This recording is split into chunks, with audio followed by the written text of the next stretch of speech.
ભુજ શહેરના hospital road પર આવેલી જગ્યાઓ પર મોટા કચરાના ઢગને કારણે હોસ્પિટલમાં આવતા દર્દીઓના સ્વાસ્થ્યના સુધારાને બદલે થાય છે બીમારીમાં વધારો।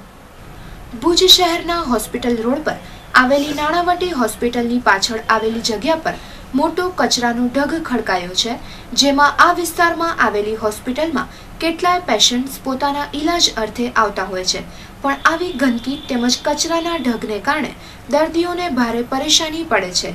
તો આવી જગ્યા પર સાફ સફાઈ રહે તે ખૂબ જ જરૂરી છે। તો નગરપાલિકા તંત્રએ આ જગ્યા પર સાફ સફાઈ કરીને સ્વચ્છ બનાવવી જોઈએ તેવું લોકોનું માનવું છે। તો આ મુદ્દે સાંભળીએ અમારા કચ્છ કેરના રિપોર્ટર પ્રવીણ આહિરને।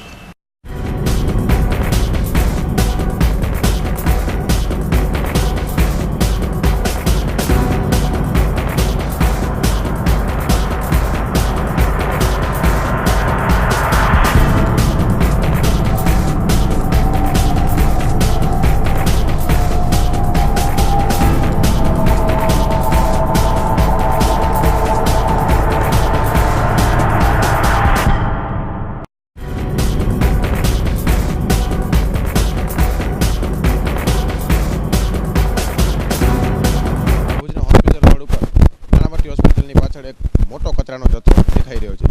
તો આની અંદર નાણાવટી હોસ્પિટલનો કચરો પણ જોવા મળી રહ્યો છે, જેમાં દવાના બાટલાઓ, નાના મોટા ઇન્જેક્શનો અને વગેરે કાગળો અહીંયા ખુલ્લેઆમ ફગાવાય છે। લોકો પણ ફગાવે છે અને હોસ્પિટલો પણ આવું કરતા રહેશે તો દેશના સ્વચ્છતા અભિયાનનો શું થશે? હા, ઉપરથી જ્યારે નરેન્દ્રભાઈ મોદી પણ ઝાડુ લઈને સફાઈ કરતા હોય છે તો ત્યારે લોકોને કેમ ઝાડુ ઉપાડવામાં શરમ આવે છે?